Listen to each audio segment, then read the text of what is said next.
Welcome to the weekly market update. Sunday वाले दिन आपको पता है मेरी रूटीन है, मैं आपके लिए जिन मार्केट्स में आप लोग एक्टिवली शॉर्ट टर्म ट्रेडिंग कर रहे होते हैं ना, पूरे वीक को प्लान करके देता हूँ। और प्रोफेशनल्स का मैंने अक्सर आपको बताया है तरीका भी ये होता है, क्योंकि क्रिप्टोज़ के अलावा mostly markets over the weekends बंद होती हैं। तो हम फिर ऑब्जेक्टिवली रैशनली जब हम कोई हमारी कोई ट्रेड एक्टिव नहीं है, उस वक्त लॉजिकली मार्केट्स के प्राइस चार्ट्स पे जाके पूरे हफ्ते को प्लान आउट कर रहे होते हैं कि भाई फला मार्केट का अगर लेट्स सपोज ट्रेंड बुलिश है तो हम इस मार्केट में ये लेवल्स है जहाँ से एज अ बायर हम जा सकते हैं। फला मार्केट अगर लेट्स से बेरिश है तो ये पॉसिबल एरियाज और लेवल्स हैं जहाँ से हमें ट्रेंड की डायरेक्शन में अच्छी ट्रेड्स मिल सकती हैं। तो आइडियली तो ये वीडियो अगर आप ट्रेडिंग वर्क स्टेशन पर बैठ के देख रहे हो तो बेस्ट है, अदरवाइज एटलीस्ट डायरी और पेन लेके बैठो, सो दैट जिस भी मार्केट को आपके सामने मैं अभी थोड़ी देर में स्क्रीन शेयर करके मैप करूँगा, आप उस मार्केट की हेडिंग दे के नीचे की लेवल्स नोट कर लेंगे और बाद में अपने चार्ट्स पे वो लेवल्स मार्क करके सनारियोज जो मैंने आपके लिए अनफोल्ड कर आपके लिए बिल्ड करूँगा उनके आप नोट्स बना लेंगे। और फिर उन्हीं सनारियोज में से जो भी scenario over the throughout the week किसी भी दिन अनफोल्ड हो, आपको पता होगा कि आपने किस तरह से एक्ट करना है। तो वीडियो बहुत important short term in markets में ट्रेड करने वालों के लिए। और ये वॉच लिस्ट हमारी जो है, जिनमें ये 5 मार्केट्स, ये हाईली डाइवर्सिफाइड वॉच लिस्ट है, बिकॉज क्रिप्टोज में से जो क्रिप्टो मूवर है बिटकॉइन, वो देखेंगे अभी। उसके बाद स्टॉक इंडस्ट्रीज में सबसे बड़ा इंडेक्स US 500, उसको देखेंगे। फॉरेक्स में USD JPY और कमोडिटीज़ में गोल्ड एंड ऑयल मार्केट। तो एंड पे आज का कंटेंट यूजफुल लॉजिक लगे, वीडियो को लाइक करके चैनल को सब्सक्राइब करके बेल आइकन पर क्लिक कीजिएगा। अब आप में से वो लोग जो ट्रेडिंग स्टार्ट करना चाहते हैं, ऑलरेडी स्टार्ट कर चुके हैं लेकिन स्ट्रगल कर रहे हैं, स्टेप बाय स्टेप प्रोसेस उनको नहीं पता, तो अपनी स्क्रीन पर मेरा यूट्यूब चैनल देख रहे हैं जहाँ पे ट्रेडिंग कोर्स की प्लेलिस्ट की पहली पड़ी 10-15 वीडियोज़ नए बंदे को यह बता सिखा रही हैं कि भाई आपने कैसे काम स्टार्ट करना है, कहाँ आपने काम स्टार्ट करना है। और इसके अलावा वीडियो देखने के बाद और जाने से पहले इस वीडियो के डिस्क्रिप्शन में काफ़ी यूजफुल लिंक्स दिए हुए हैं, उनको भी जाते जाते चेक कर लीजिएगा। So without any further delay let's start the action. चलेंगे, सबसे पहले अपनी स्क्रीन पे आप लोग USD JPY मार्केट देख रहे हैं। आप राइट साइड पे देखें, यहाँ USD JPY, gold, US 500, bitcoin, crude oil, that is it. और मैं आपको एक बात बताऊं, अगर आप स्विंग ट्रेडिंग करते हो ना, तो इन 5 मार्केट्स में से किसी भी एक मार्केट के किसी भी टाइम फ्रेम, आवरली से डेली चार्ट टाइम फ्रेम तक, आपको पूरे हफ्ते के अंदर लेट्स सपोज अगर एक अच्छी स्विंग, एक अच्छी ट्रेड मिल जाती है ना, भाई आपका काम हो गया, बस आपने अपने मंथली टारगेट्स को अचीव कर लिया। अब सबसे पहले एनालिसिस स्टार्ट करने से पहले, गालिबन अगर मेरे चैनल की पहली दूसरी वीडियो आप देख रहे हैं, आपको नहीं पता कि हमारे एनालिसिस का टाइप क्या है, तो वो एक्सप्लेन करने के बाद प्राइस चार्ट को मैप करूंगा। हम प्राइस एक्शन ट्रेडिंग करते हैं। 3 जो मेजर ट्रेडिंग डिसिप्लिन हैं, प्राइस एक्शन, टेक्निकल, फंडामेंटल, उनमें से प्राइस एक्शन ट्रेडिंग हम करते हैं और शॉर्ट टर्म स्विंग ट्रेडिंग करते हैं। हमारा जो ट्रेडिंग स्टाइल है वो स्विंग ट्रेडिंग है। स्विंग ट्रेडिंग वो होती है कि जहाँ पे चूंकि आप हायर टाइम फ्रेम्स के ऊपर काम कर रहे होते हो, तो मोस्ट ऑफ द टाइम आपकी जो ट्रेड्स हैं वो ओवरनाइट होल्ड होती हैं, और ओवरनाइट होल्ड होने वाली ट्रेड्स को स्विंग ट्रेड्स बोला जाता है। और ये जो स्विंग ट्रेडिंग है ये आवरली से लेके वीकली चार्ट तक होती है। और इन सारे चार्ट टाइम फ्रेम्स में से जो हमारा एंकर चार्ट है वो डेली चार्ट है, और डेली चार्ट के ऊपर हमें 1 से 3 महीने का डेटा चाहिए, यानी कम से कम 1 महीने का, और ज़्यादा से ज़्यादा अगर हम चाहते हैं तो 4 महीने या 3.5 महीने से ऊपर का डेटा प्राइस चार्ट पे हमें नहीं चाहिए। इतने टाइम फ्रेम के डेटा को सामने प्राइस चार्ट पे रख के हम डिसाइड कर रहे होते हैं कि हम इस मार्केट में लेट्स सपोज बायर जाएंगे कमिंग वीक के अंदर, या फिर किसी गिवन टाइम पे हम इस मार्केट में सेलर जाएंगे। अब USD JPY मार्केट आप देखें तो मैंने लेट अक्टूबर से डेटा उठाया, अब हम तकरीबन लेट फेब में बैठे हैं, तो नवंबर, दिसंबर, जनवरी और ये 20th आपको जो वीडियो आप देख रहे हैं 22 ऑफ फेब, तो 3.5 महीने का डेटा। और 3.5 महीने का डेटा मुझे ये बता रहा है कि ये मार्केट साइडवेज है। लेफ्ट से राइट अगर मैंने मार्केट को देखा ना, तो बहुत ज़्यादा मुझे एग्रेसिवली उठती हुई कीमतें नज़र यहाँ पे आ रही हैं, ना गिरती हुई, यानी गिरती हुई कीमतें यहाँ पे हैं और उठती हुई कीमतें। तो ओवरऑल अगर मैं यहाँ रेंज बनाऊँ तो ये पूरी एक रेंज बनती है कि जिस रेंज की अपर एक्सट्रीम यहाँ पे, लोअर एक्सट्रीम यहाँ पे, और मोस्ट रीसेंट डेटा को मैंने सबसे ज़्यादा इंपॉर्टेंस देनी होती है। तो मिक्स्ड एनवायरनमेंट यहाँ पे है। क्लियरली कोई एक साइड डोमिनेंट मुझे नहीं नजर आ रही, ना तो बुलिश साइड मुझे डोमिनेंट नजर आ रही है, ना बेरिश साइड डोमिनेंट नजर आ रही है। उसकी मल्टीपल रीजन है, मैं आपको भी एक्सप्लेन करता हूँ क्यों। समटाइम्स क्या होता है कि मार्केट्स ग्रे एरियाज के अंदर चली जाती हैं, और USD JPY जिस एनवायरनमेंट में इस वक्त ट्रेड हो रहा है, that is the perfect example of market trading in grey areas. कैसे? अब सुनो गौर से मेरी बात। USD JPY मार्केट में क्या था, थोड़ा सा प्राइस चार्ट को जूम आउट करके आपको दिखाऊंगा कि बहुत अरसे से हर लो पिछले लो से ऊपर प्लेस हो रहा है, हर हाई आप नोट करें पिछले हाई से ऊपर प्लेस हो रहा है, डोमिनेंट हाई। बहुत अरसे के बाद मार्केट ने ऐसा किया कि यहाँ पे एक ऐसा लो बना दिया जो पिछले लो से अब ऊपर नहीं बल्कि नीचे निकल गया। आप देखें ये वाला लो पिछले लो से ऊपर नहीं बल्कि नीचे निकल गया।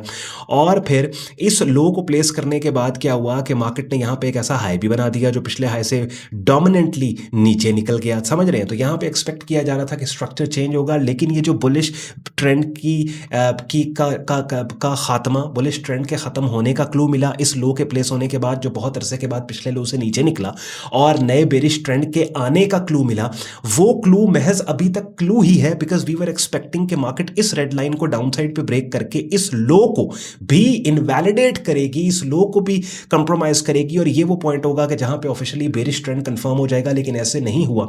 मार्केट ने बेरिश ट्रेंड की कंटिन्यूएशन, बेरिश ट्रेंड के स्टार्ट होने का क्लू इस लो के जरिए दिया, जो बहुत अरसे के बाद पिछले लो से नीचे बना, और ये क्लू देने के बाद बिल्कुल इस लो को टेस्ट करके मार्केट वापस ऊपर निकल गई।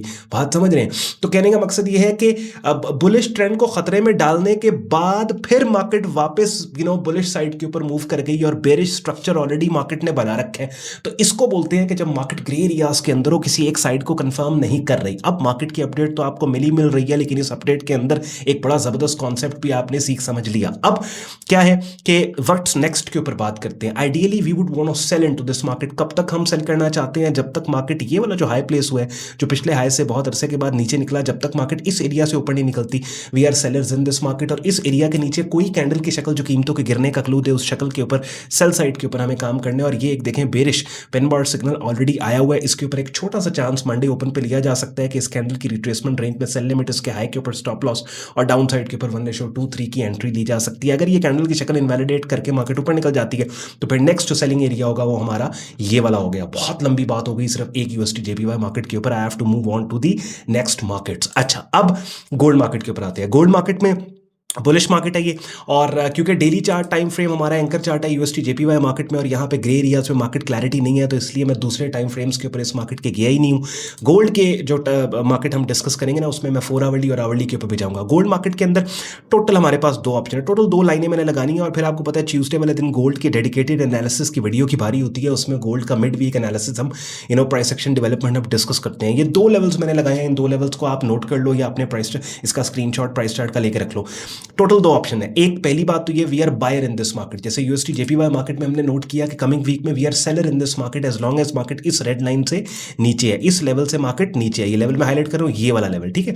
गोल्ड मार्केट के नोट्स के अंदर हमने लिखना है कि we are buyer in this market. अब बाइंग यहां 2 तरीके से हो सकती है, या तो ब्रेकआउट बाइंग होगी या पुल बैक बाइंग होगी। ब्रेकआउट बाइंग के लिए ये रेड लाइन मैंने लगाई है।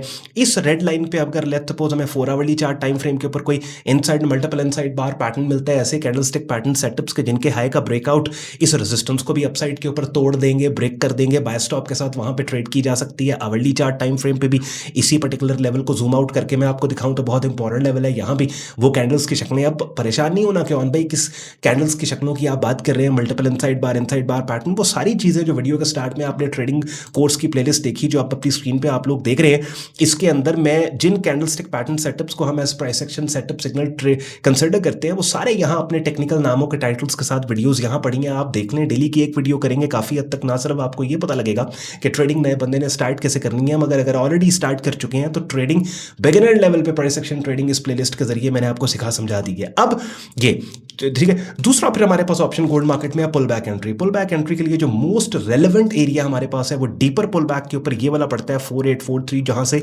रीसेंट अपसाइड स्विंग ओरिजिनेट हुई, स्टार्ट हुई। इस ये 2 लाइनें लगा के आप 4 आवरली चार्ट टाइम फ्रेम पे जाएं, और 4 आवरली के ऊपर फिर ऑब्वियसली नई लाइंस भी आपको मिल जाएंगी। जैसे मिसाल के तौर पे यहाँ पे एक एरिया आपको ये नया मिल गया 4 आवरली चार्ट पे, एक आपको यहाँ पे ये एरिया मिल गया। तो देखिए डेली के ऊपर अगर आप काम करते हैं तो फिर आपके पास यही वाला लेवल है, ये वाला लेवल है डेली के ऊपर, ठीक है। 4 आवरली के ऊपर लेट्स सपोज आप जाएंगे, आप 2 नए सपोर्ट लेवल, फिर आवरली पे आप जाएंगे, नए आपको यहाँ पे एरियाज आपको मिल जाएंगे कि जिन एरियाज के ऊपर आप लोग अगर पुल बैक मार्केट देती है और कोई ऐसी कैंडल की शक्ल जो कीमतों के उठने का क्लू दे, पुल बैक सेटअप सिग्नल, उसके ऊपर आप काम कर सकते हैं। अब जैसे मैं आपको कह रहा था यार, ये प्लेलिस्ट में पड़ी वीडियोस में प्राइस एक्शन ट्रेडिंग मैंने आपको सिखा समझा दी है। जिस बंदे ने ये की हुई है ना, उसको मेरी बातों की और गुफ्तगू की समझ आ रही है, जो प्राइस चार्ट पे मैं मैपिंग कर रहा हूं। तो गोल्ड मार्केट में हमारा जो स्टांस है, overall we are buying into this market. Ideally अगर आप नए हैं, डेली चार्ट पे काम करें। टोटल 2 लेवल्स मैंने मार्क किए हैं, वीडियो को रिवाइंड करके देखिएगा, रिपीट मैं नहीं कर रहा। और गोल्ड की भी डेडिकेटेड एनालिसिस जो है वो आपके लिए ट्यूसडे वाले दिन मैं लेके आऊंगा। SP5 US 500 के अंदर ओवरऑल ये साइडवेज मार्केट, लेकिन बड़ी ही ग्राइंडिंग स्टेपिंग फैशन के अंदर ओवरऑल लॉन्ग टर्म में ये मार्केट ऑब्वियसली अपसाइड के ऊपर जा रही है, but we want to buy into this market. तो अभी तक हमने समराइज किया, यूएसडी जेपीवाई मार्केट में वी आर सेलर्स अंटिल वो जो ऊपर वाला लेवल जब तक ब्रीच नहीं होता, और इस मार्केट में गोल्ड मार्केट में वी आर बायर, US 500 में भी वी आर बायर। ऑलरेडी एक बाइंग सिग्नल यहाँ पे आया हुआ है, और इस सिग्नल की रिट्रेसमेंट रेंज में जिन लोगों ने एंट्री ली वो सॉरी वो इस टाइम पे प्रॉफिट में चल रहे हैं। पुल बैक कोई आता है, ये वाली कैंडल जिस पे मेरे माउस का कर्सर है, ट्यूसडे 17 फेब, इसकी रेंज में अगर मार्केट आती है और यहाँ पे बाय लिमिट आप लगा के बैठ के 17 फेब की कैंडल के नीचे स्टॉप लॉस दे के एंट्री और स्टॉप में जितना फासला, 2 गुना फासले पे रिसेंट स्विंग पड़ी हुई है हाई साइड पे, इसके ऊपर काम किया जा सकता है, इसको ट्रेड किया जा सकता है। और फिर शॉर्टर टाइम फ्रेम्स पे भी काफ़ी यहाँ पे टाइट कंसोलिडेशन और काफ़ी चॉप है। तो US 500 के अंदर आइडियली आप लोग डेली चार्ट टाइम फ्रेम पे ही काम करो, शॉर्टर टाइम फ्रेम्स पे फिलहाल जाने की ज़रूरत नहीं है। बिटकॉइन मार्केट लेफ्ट से राइट हमने मार्केट को देखा, इट्स अ बेरिश मार्केट। इस बेरिश मार्केट के अंदर लेवल्स और एरियाज को मार्क करना स्टार्ट कर दो। इन लेवल्स और एरियाज पे सबसे मोस्ट रेलेवेंट एरिया जो मुझे मिला है वो 72214 का मिला है, और इस लेवल पे ऑलरेडी इसके नीचे एक बेरिश फेकआउट सेटअप आया हुआ है। ये 3 कैंडल फॉर्मेशन है, एक 7 फेब की है, एक 8 फेब की है, एक 9 फेब की है। ऑल्दो ये एक सेलिंग सेटअप सिग्नल है जो ट्रिगर हो गया है, लेकिन मार्केट ठीक तरीके से डाउन साइड पे इस ट्रिगर्ड सिग्नल का फॉलो नहीं कर रही और वापस बार बार इसकी रेंज के अंदर मार्केट जाती है। अगर तो आपने इस सेटअप की रेंज के अंदर एंट्री ऑलरेडी ले रखी है, इसके ऊपर स्टॉप लॉस दिया है, ठीक है, होल्ड करो इस ट्रेड को। और कल मंडे वाले दिन बिटकॉइन मार्केट के डेडिकेटेड एनालिसिस की वीडियो की बारी भी है, तो मजीद क्लैरिटी उसमें हो जाएगी जब तब तक जो भी प्राइस एक्शन डेवलपमेंट होगी। अदरवाइज अगर आप फ्रेश सेलिंग यहाँ पे इस मार्केट में करना चाहते हो तो ये वाला लेवल है जिस लेवल पर डीपर पुल बैक के आने के बाद ऐसी कोई कैंडल की शक्ल जो कीमतों के गिरने का क्लू दे, उसके ऊपर सेल साइड पे काम हो सकता है। फिर 4 आवरली चार्ट टाइम फ्रेम के ऊपर आप जाते हो तो 4 आवरली के ऊपर एक नया एरिया और लेवल आपको यहाँ पे मिला जो डेली के ऊपर एक माइनर रेजिस्टेंस है। तो ये 70 से लेके $72,000 का एरिया आप देखें 4 आवरली पे मार्केट रेंज बाउंड है, साइडवेज मार्केट चली गई है। ये साइडवेज रेंज एक बेरिश ट्रेंड के अंदर बनी है कि जिस रेंज की अपर एक्सट्रीम ये वाली बनती है 7970 से लेके 72214। डीपर पुल बैक के बाद सेलिंग सेटअप सिग्नल के ऊपर इस यहाँ पे डाउन साइड, हाँ अगर ये एक ही एग्रेसिव तरीके से अपसाइड पे ब्रेक हो जाती है तो फिर सेलिंग का आइडिया थोड़ी देर के लिए साइड पे रख देना है, और डाउन साइड पे अगर मार्केट आपको मिलती है तो ये वाला सपोर्ट है जिसके ब्रेकडाउन को हम कंटिन्यूएशन सेटअप सिग्नल्स के ऊपर मल्टीपल इनसाइड बार पैटर्न्स पे डाउन साइड पे भी ट्रेड किया जा सकता है। तो बिटकॉइन मार्केट में overall we are sellers in this market. अच्छा, अब क्रूड ऑयल मार्केट के अंदर आप देखिए कितने प्यारे तरीके से ये टेक्स्ट बुक एग्जाम्पल थी ट्रेंड शिफ्ट की, कि जहाँ पे मार्केट ने हर हाई प्लेस किया, पिछले हाई से नीचे आप देख रहे हैं, हर लो पिछले लो से नीचे। यहाँ पे बहुत अरसे के बाद ऐसे हुआ कि मार्केट ने एक ऐसा हाई प्लेस किया जो पिछले हाई से ऊपर निकल गया, ये देखें। और इस हाई को प्लेस करने के बाद यहाँ पे इस हाई को प्लेस करने के बाद मार्केट ने इसको अपसाइड पे ब्रेक करके बुलिश ट्रेंड को कंफर्म करके इसी जगह पे पुल बैक दे के यहीं से बाउंस कर गई मार्केट। तो हमारे पास overall the idea crude oil market में we are buyer in this market. Buy करना कहाँ से है, ये वाला एरिया है जी 65-61, एक शॉर्ट टर्म सपोर्ट एरिया, पहले रेजिस्टेंस था, अपने ब्रेकआउट के बाद सपोर्ट बना। इस लेवल पे कीमतों के पुल बैक के आने के बाद यहाँ पे मार्केट कंसोलिडेट करे या पुल बैक देके कोई बाइंग सेटअप सिग्नल इस लेवल और जोन में दे तो यहाँ पे अच्छी बाइंग हमें मिल सकती है। कोशिश मेरी होती है कि मैं 12 से 15 मिनट के अंदर ये वीकली अपडेट को कवर करूँ। डिफरेंट 5 मार्केट्स में खुद को हमने बाय या सेल साइड पे पोजीशन करना है, लॉजिकली प्राइस चार्ट्स को मैप करके आपको बताऊँ समझाऊँ, जिसके लिए मुझे एट टाइम्स थोड़ा तेज बोलना पड़ जाता है, लेकिन ये ज़रूरत इसलिए पड़ती है बिकॉज अगर आहिस्ता बोलूँगा यही वीडियो 30 मिनट की बनेगी। एनालिसिस का अगर आपको मजा और समझ आई हो कमेंट सेक्शन में अपना फीडबैक जरूर दीजिएगा। ख्याल रखें अपना, शुक्रगुजार हो आपने वक्त निकाला वीडियो देखने के लिए। मुझे इजाजत दे, see you in the next video, till then take care, bye bye.